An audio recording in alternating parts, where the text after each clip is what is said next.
أعوذ بالله من الشيطان الرجيم بسم الله الرحمن الرحيم الحمد لله رب العالمين والصلاة والسلام على رسول الله وعلى آله وصحبه ومن والاه أما بعد السلام عليكم ورحمة الله وبركاته. Welcome back to our regular Friday talk. Our topic in the last couple of weeks has been Islamic finance, and last week I think we discussed about all different types of Islamic contracts that are used in Islamic finance, and many of these contracts will be delivered through either Islamic banks or Islamic finance institutions. In addition, Islamic Bank, they have some other products and services. So I thought it would be a good idea today to just scan through quickly through Islamic banks. Now,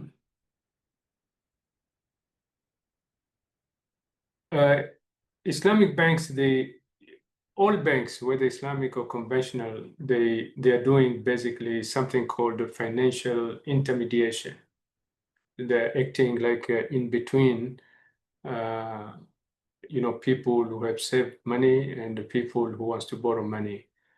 And it is based on the principle that the income and expenditure streams of individuals and organizations are not always synchronized. It's not always something you have a need, but sometimes you have the resources, but the resources are not synchronized, especially in organizations. You have cash flows issues, cash in and cash out.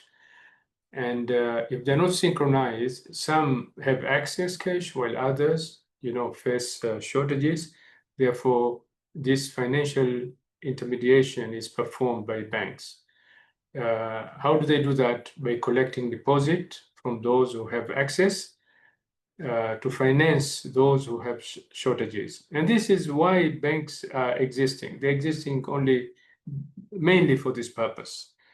Now, in conventional banks, the financial intermediation is done, with the help of interest or riba. So you have on the left, you have depositors, and the depositors, they keep their money in the bank, and the bank will use this money, to loan people who need it, borrowers or entrepreneurs. Now, the borrowers will pay higher interest. So just as an example, let's say they would be charged 6%. And then the conventional bank, they have to give incentive to the depositors. So they will take a portion of that and they will give to the depositors. So usually depositors, they will, they earn little, all right, unless if they get involved into investments. So the depositor will get 2%, for example. So the bank will make the difference. So will make 4%. And this is as a, to compensate their effort, and they're taking risk, and this is how it is done in conventional banks. There's no other way. The financial intermediation in conventional bank is exactly like this. People, they put money in the banks, whether individual, with the companies, and the money is not kept doing nothing, because it would be useless to just keep money doing nothing. So they will use that money to finance, give loans, financing projects, and this is how it is done. So how is it going to be done in Islamic banking, where interest is not allowed? So in Islamic bank, we use mudaraba. Now, we already know the idea of mudaraba. Mudaraba is just a contract between the two partners. One is putting the money, and the other one is putting the entrepreneurship and time and managing the project. So in the financial intermediation in Islamic bank is done through two-tier mudaraba. So in the first tier, you have mudaraba between the depositors and the bank. So the depositor act as a Rabb al-Mal because they put their money to the bank, and the bank act as a Mudarib. And they will have agreement in terms of how they're going to share profit. So profit can be shared according to agreed ratio, as we have said before. But in case of losses, it will be, only Rabb al-Mal will take responsibility of the losses because the Mudarib has already lost in terms of efforts. Now, in the second tier of the Mudaraba, it will be between the bank and the borrower. Again, the bank here will act now as a Rabb al-Mal. Okay, and the borrower will act as a Mudarib. And again, they will agree on the, profit sharing, and the loss will be taken by the Rabb al-Mal, in this case, the bank. So this is, how the financial intermediation is done, and this is, you can look at it back to back. Just to, to make it more understandable, I will just create a scenario. Let's say the depositors have put about 1 million riyals into the bank. And I'm not talking about one depositor. It could be, many depositors, different amount, but we simplify by looking at total. And they agree, let's say, to share profit 50-50 between the depositors and the bank. The depositor here are Rabb al-Mal, the bank is Mudarib. All right, so now the bank has 1 million riyals available to fund projects for financing, to give it to borrowers. Okay, that amount is available. So the bank will enter into a second tier Mudaraba with the people who come to borrow. And the borrower will be Mudarib. The bank here will act as a Rabb al-Mal. And let's say they have a contract where this 1 million will be dispersed to the Mudarib and the profit sharing is 50-50. And let's assume that the borrowers, they made a profit of 200,000, from this investment of 1 million. Now here, the sharing of profit is 50-50 in the second tier. So Mudarib will keep, the entrepreneur will keep 100,000, and the Islamic bank will keep 100,000, right? But in the first year, the bank has another contract with the depositors. So the share of the bank, 100,000, will have to be split between the Islamic bank and the depositors. The bank will not keep, their share 100,000 by themselves only, because this money was taken from the depositors. So again, in the first year, the ratio that was agreed is a 50-50. So bank will keep 50,000 and the depositor will keep 50,000.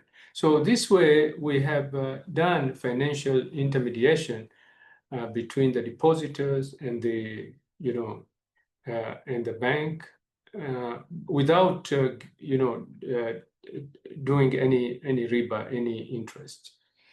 Now, you may have a question and say, all right, does it mean that, as a depositor, if I put my money in an Islamic bank, I stand a risk of losing my money? Yes and no. So we need to look into the banks, how they operate. So banks usually are organized in, two customer base. One is retail bank, which is serving individuals, and another one is corporate bank that serves corporate organization, businesses, government. So banks, whether Islamic or conventional, are organized this way. So if we look at in the retail banking, the most important thing initially to look at is the saving accounts, because most of the people, they will have saving accounts. So in a conventional bank, you have interest-bearing accounts where the interest rates determine the earning on deposit, right? So this is a standard. You put your money in the bank, and if it is a saving account, the interest probably will be very low, because the fact that in saving account you can withdraw your money anytime, so it doesn't give the bank a good strategy to make use of your money effectively. But in Islamic bank, we can operate on two principles. One is the principle of mudaraba, where you have a profit sharing, and here you have a risk of losing money. But you also can operate as wadia, which is safekeeping. So in safekeeping, you don't lose money. So it is safe to keep your money in Islamic bank as wadia, where you don't make profit, but you don't lose money either, because it is safekeeping. So in the case of mudaraba, the bank invests the money and share the profit with account holders instead of paying interest. So we already know mudaraba, so I don't need to repeat it. So they will give it to entrepreneurs, and through this two-tier mudaraba, and whatever the profit, eventually they will share the profit with the depositors. Now, in the case of wadia accounts, the bank guarantees the safety of the deposits, and while the bank is allowed to utilize the wadia deposit, but must return the full amount upon demand. This is the condition of wadia. So many banks, if they utilize wadia deposit, usually they may reward the depositors with a voluntary gift. They call it hiba. And this is just as a token of appreciation. It's not an obligation or a fixed return. Okay, so this is how they operate saving account. What about personal loans? In a conventional bank, loans are provided at interest rates, which is the main cost of borrowing, and this is standard. But in Islamic bank, personal finances is done through murabaha. Already we talk about murabaha, but there is another thing, because sometimes the people, they need cash, and they don't need to buy the bank to buy for them something. They really sometimes need the cash. So if they need the cash, there is something called tawarruk, also referred as a commodity murabaha. This can be used to provide liquidity to clients without involving interest, and to maintain Sharia compliance. So tawarruk is an Islamic finance structure where the borrower buys from the bank a commodity, right, on a deferred payment basis through murabaha contract, and then he sells it to a third party as a spot price to obtain the cash. So you're kind of reselling the product that you just bought. Suppose, so this is a scenario. Suppose Jamal needs 10,000 for immediate cash with Sharia compliance, and he goes to the Islamic bank. The bank buys a commodity. Usually, these commodities that are sellable in the market, easily. Most of the time, they will do with the commodity that are traded in the capital market. So this thing is organized, is done through, brokers. So something can be done easily. So let's say the bank buys a commodity, maybe silver or gold or whatever, for 10,000 from a broker, and the bank sells the commodity to Jamal on a deferred payment basis through murabaha contract, let's say for 11,000, payable over 12 months. Okay, then Jamal immediately can sell the commodity through another broker to a third party for 10,000, because that will be the market price. He may not be able to get more than 10,000. So here, Jamal has been able to get cash without getting involved in riba. Okay, so he will still have this deferred payment with the bank. So this is the idea of tawarruk. What about housing loan? So conventional banks, they provide interest-based loans secured against the property. Islamic Bank, home purchase can be done in different ways. We have seen through murabaha, if it is a small maybe project, small maybe apartment, murabaha should be okay. Or you can do it through diminishing musharaka. So we have done diminishing musharaka, where you put some money, all right, part of the value of the property, and the bank put the rest. And during the period where you'll be repaying, you are paying a rent for the part of the bank that you are utilizing. So you are buying back the share of the bank at no additional cost, and but you're paying rent at the same time because you're utilizing the part of the bank. And the rent, we said, is going to go down because every time you're buying back the share from the bank, the rent will go down. You can also do it through ijara muntahiya bitamlik, or lease to own, which really comply with Sharia by avoiding paying any interest. What about credit cards? So conventional banks, they have credit cards issued, and they allow transaction on credit with interest charge on unpaid balance. So the credit card, usually they allow you, 30 days, 60 days, maybe sometimes even 90 days without interest. But when they start charging interest for unpaid balances, usually their interests are very high.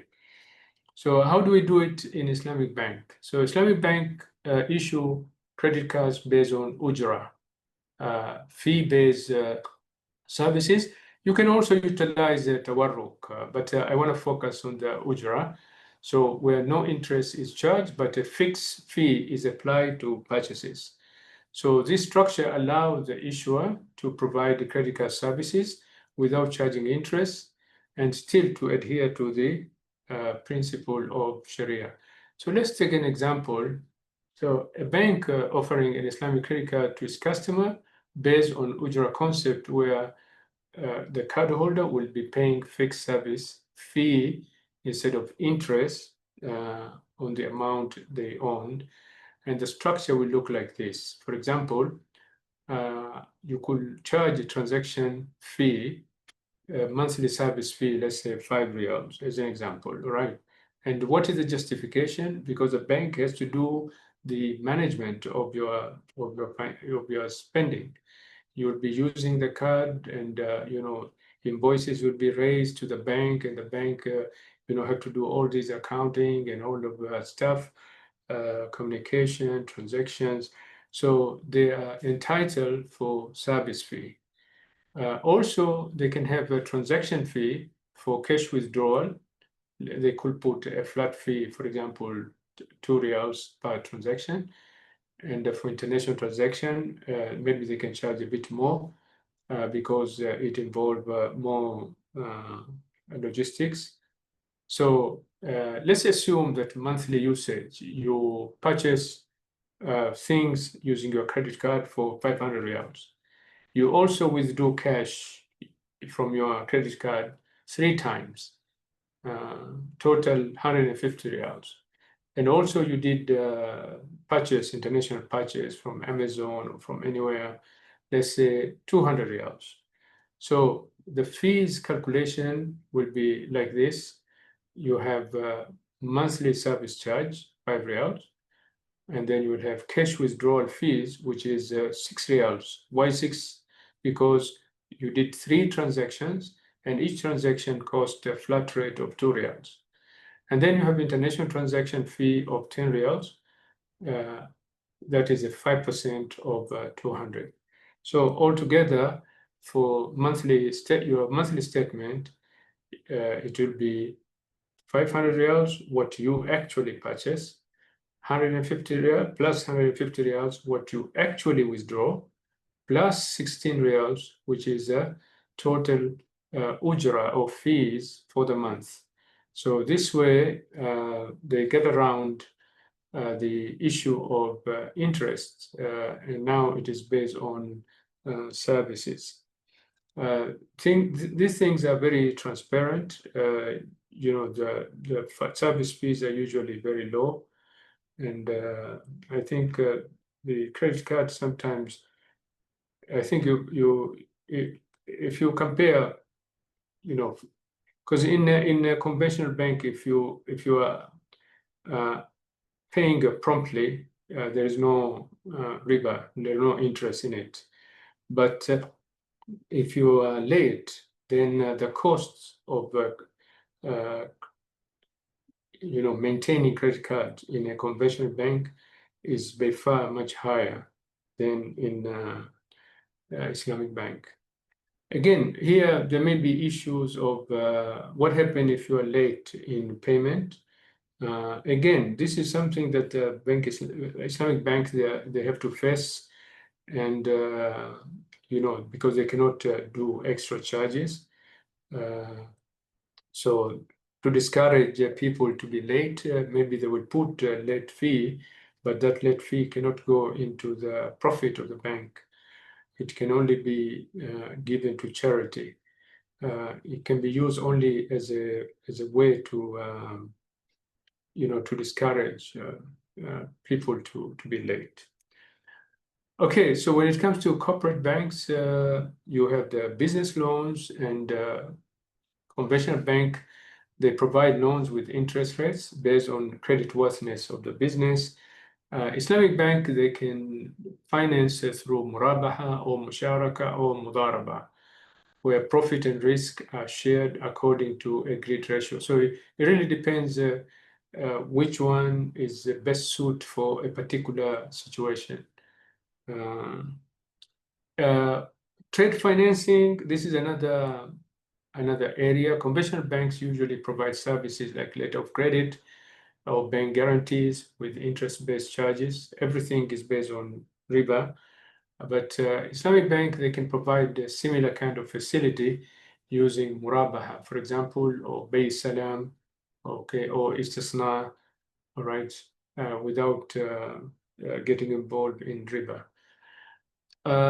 Asset financing, so provide loans for purchasing fixed assets, and they will charge,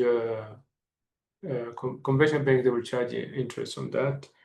And Islamic bank, for providing fixed asset financing, they can do it through ijara, through diminishing musharaka, okay, which avoid the payment of interest, and instead it involves in rental or partnership agreements. Working capital, banks usually, the commercial bank, they provide overdraft and short-term loans with interest to manage daily expenses of companies.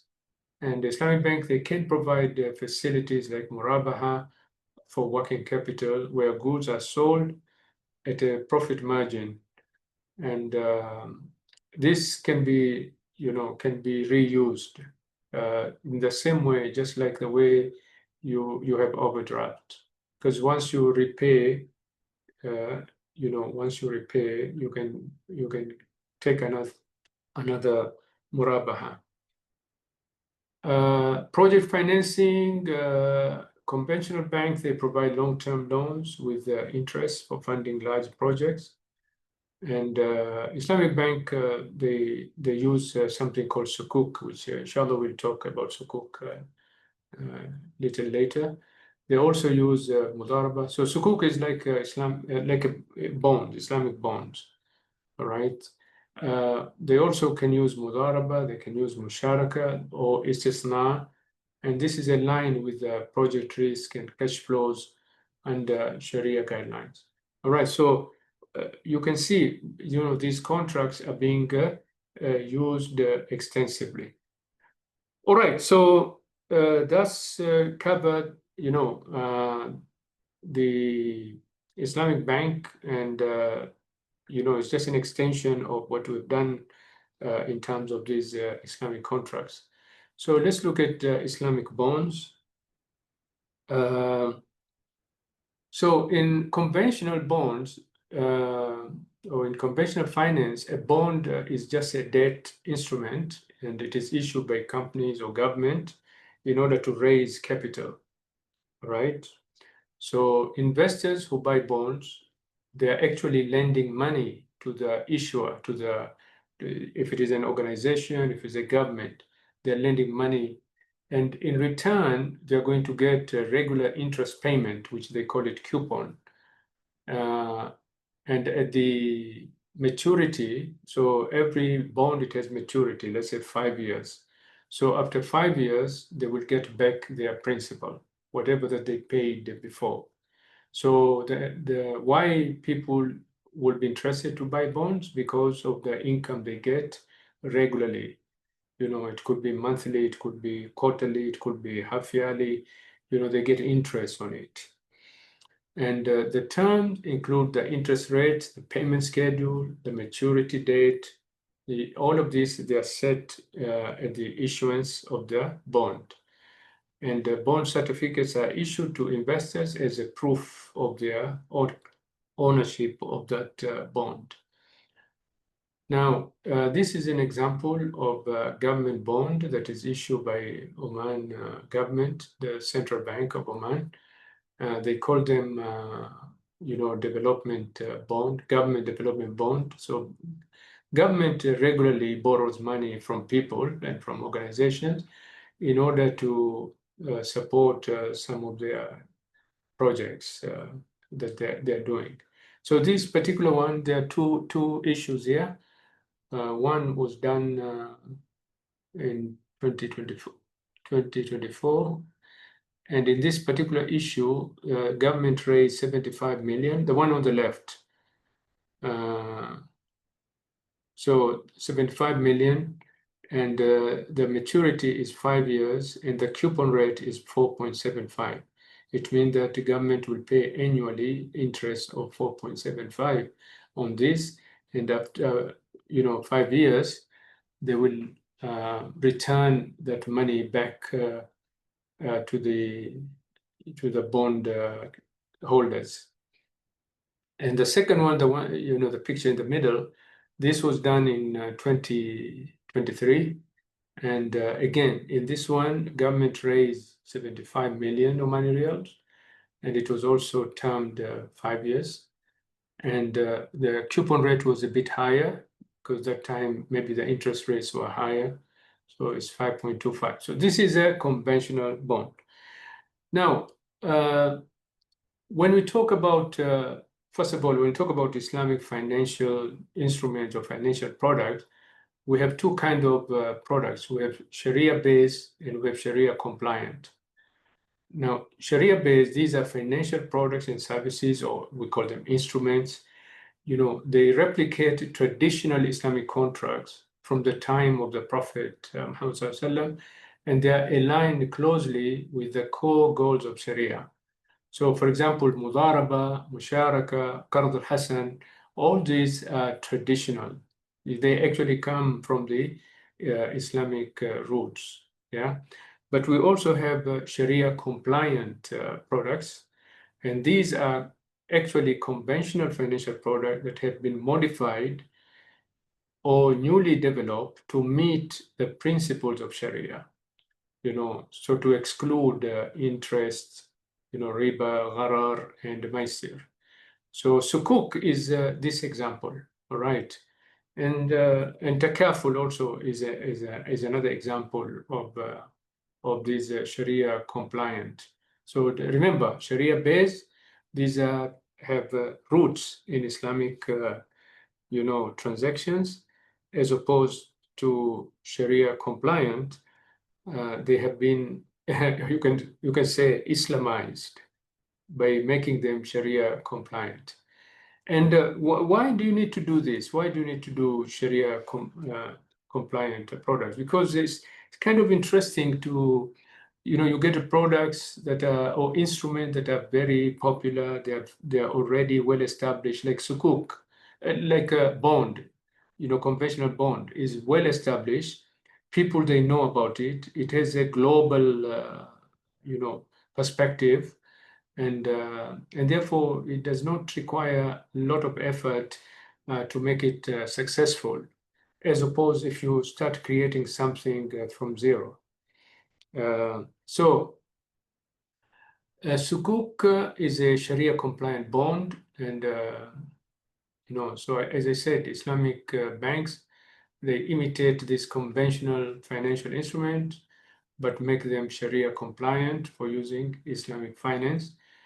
And they do this because this is the most efficient way to introduce a new financial instrument to the market that are already well known, well established, global, okay, and you want to make them also competitive. So this brings the idea of Sharia-based versus Sharia compliant. And Sukuk is a Sharia compliant version of a conventional bond. Now, because in Sukuk and in bond, you are involving a lot of people. If you issue today a bond, there could be thousands of people who will be interested to buy the bonds. And therefore, we must have a special purpose vehicle or organization that is responsible, to deal with this. So with many investors involved in Sukuk schemes, for the originator to manage many individual investors, it is not feasible. Now, originator here is the company that or the organization that is interested to raise money, as opposed to Sukuk holders, the people who are going to provide the fund, that are going to buy the Sukuk, they're going to invest. So we have a special entity called Special Purpose Vehicle, or SPV, and this is responsible to issue and to monitor the investment certificates, in this case Sukuk, to manage the asset for all the investors, and to collect funds and to distribute the returns. So most of the the management, the bookkeeping work will be done by this SPV. So you consider it like a black box. You don't need to get into too much of the details. So again, for Sukuk, we're using actually the same contracts, all right, that we've done before. These contracts are similar, that are used everywhere. So the first one that we look at today is Ijara Sukuk. Now, I want to give a scenario. So let's say there is a company, PDO or any company, this is the originator, that needs to rent a multi-story office building for 5 years. Okay, it decides to buy one,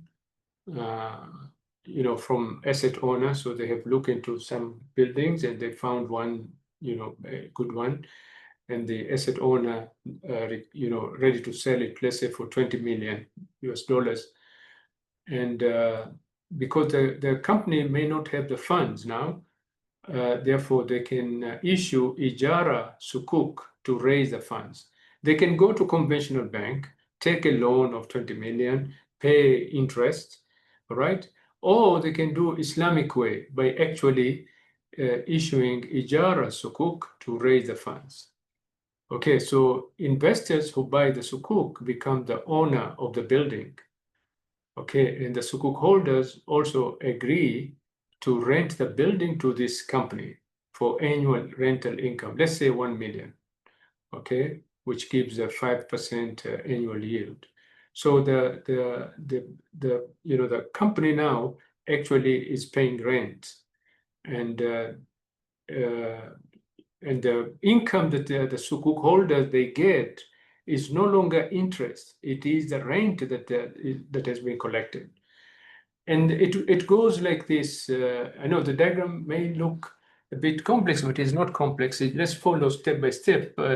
We'll go numerically. So number one, the asset owner will sell the asset to the SPV. So SPV is acting on behalf of everyone. So instead of having this property, let's say Mulkiya of this property having 1,000 individuals, it will be SPV that will have their name on the mulkiya. So the asset owner will sell the asset to the SPV, and the SPV number 2 will sell sukuk certificates, meaning the ownership of this asset, to the investors who will be sukuk holders. And the sukuk holders will pay for the price of the sukuk. So SPV is kind of collecting this money, so this 20 million from the sukuk holders. And then, he will pay, number 4, he will pay for the asset price to the asset owner.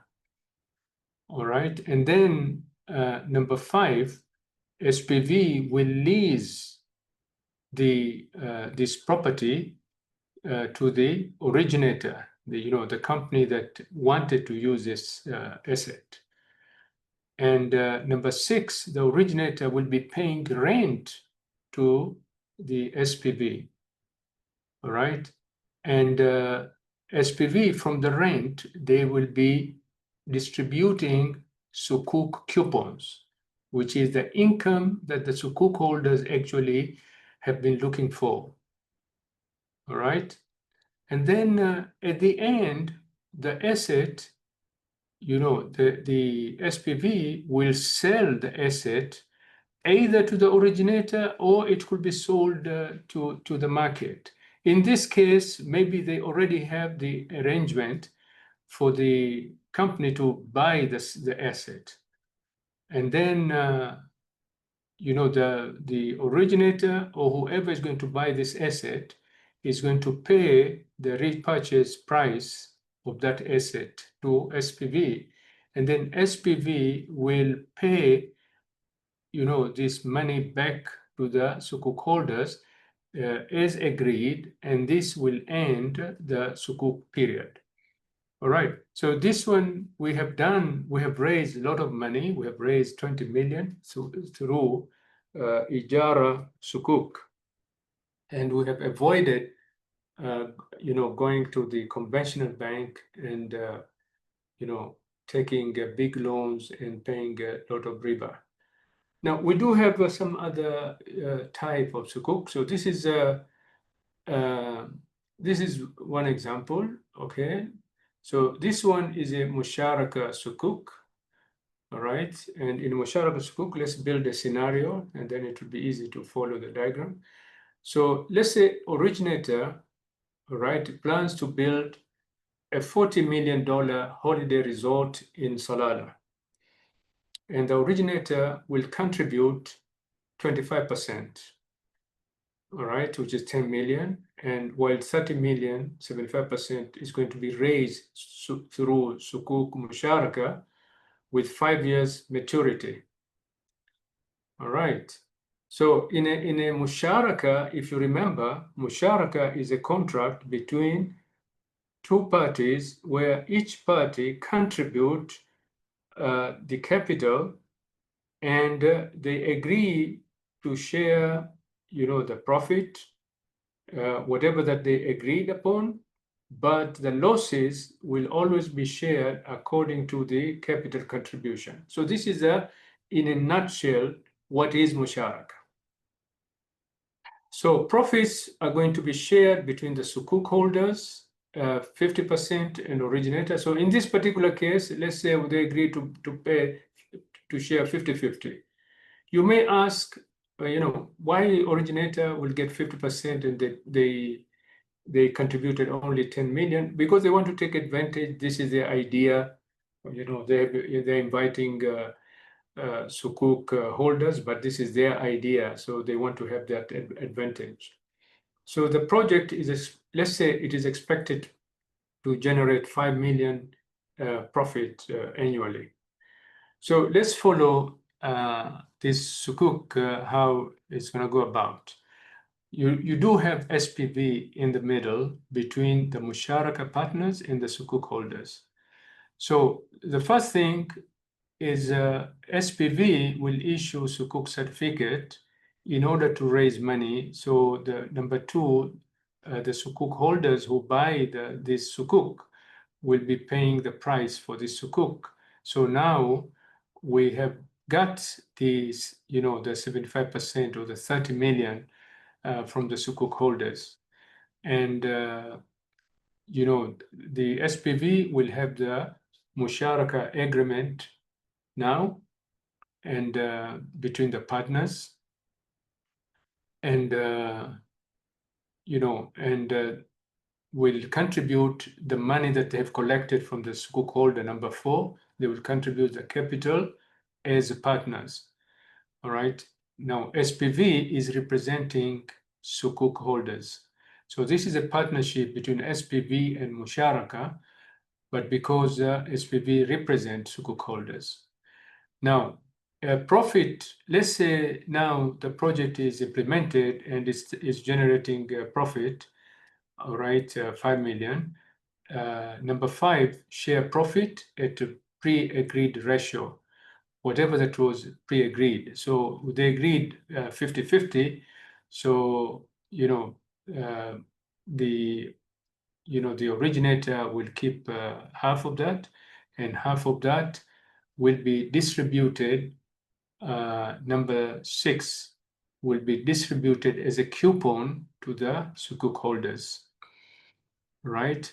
And at the end, the sukuk holder will sell their musharaka units, all right, to SPV, all right? And, number 8, this is like a buyout.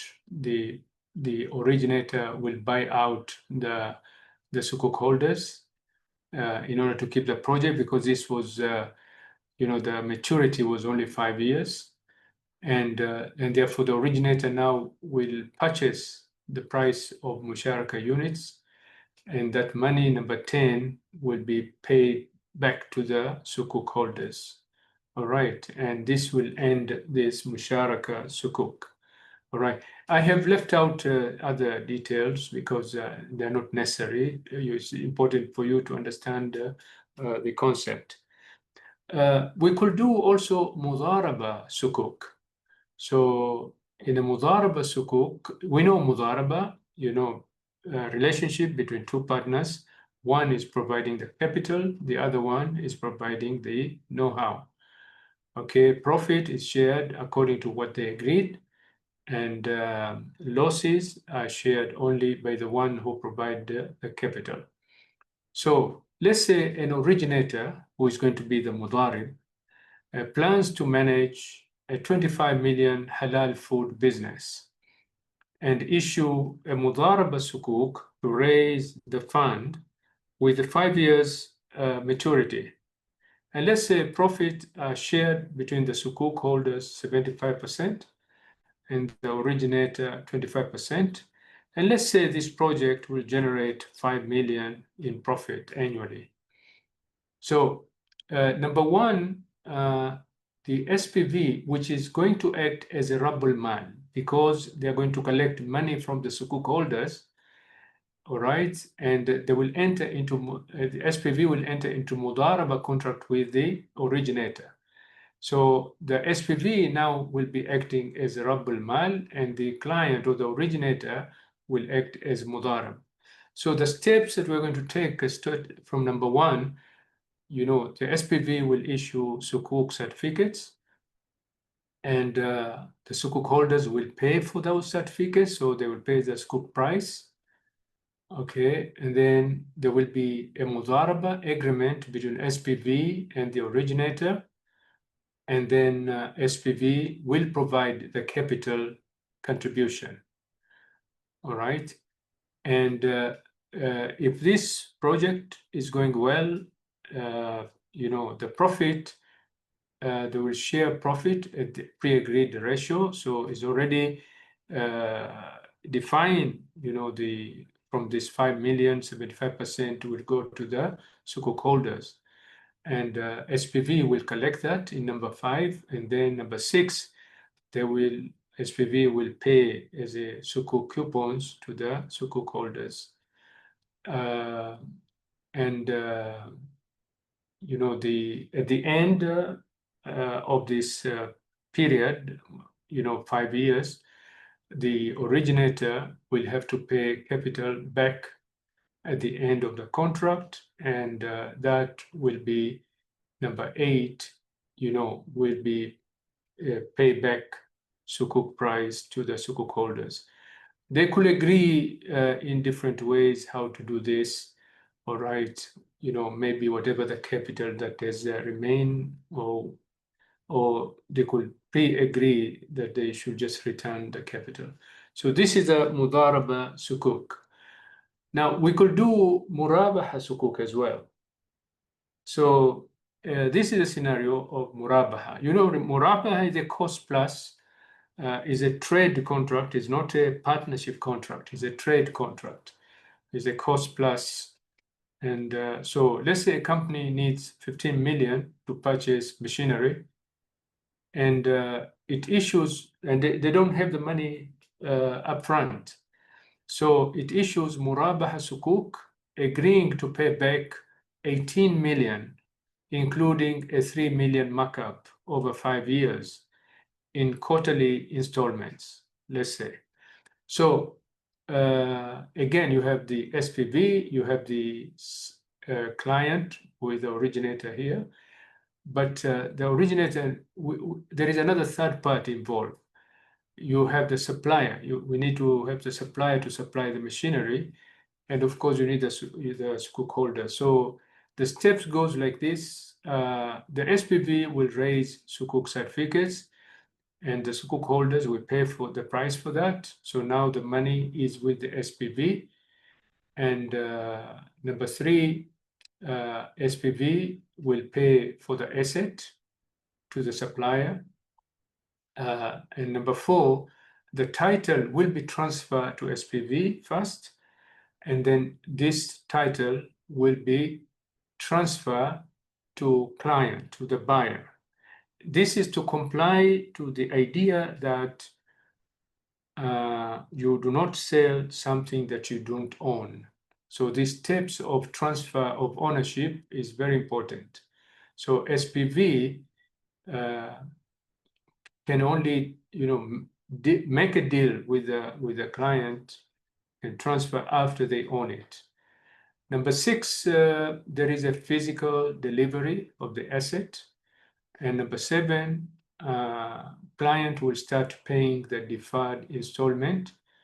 And this deferred installment will be paid to sukuk holders, but this time, the deferred payment, it has not only coupon payment, but it has the principal as well. Because, this is a murabaha, so it is not just a coupon, but it is, because and there is no any additional transaction end of the maturity. Okay, we still have time. Okay, I can do salam sukuk quickly. So this is a scenario where an agricultural farm requires funding for its next wheat crop and issues salam sukuk to raise 10 million. And the farm agrees to sell 20,000 metric tons of wheat at a forward price of $500 per metric ton to a flour mill with delivery in 6 months. So here you have a client, right, which is the agricultural farm. Okay, and you have the sukuk holders, right? And so you have the farm is the supplier, all right, with the seller, with the farmer, and then the buyer will be the buyer of the wheat, the end user buyer of the wheat, and then you have sukuk holders, all right, and you have the SPV. So again, initially you need to raise the money, so the SPV will issue sukuk certificate, and then the sukuk holders will pay for that.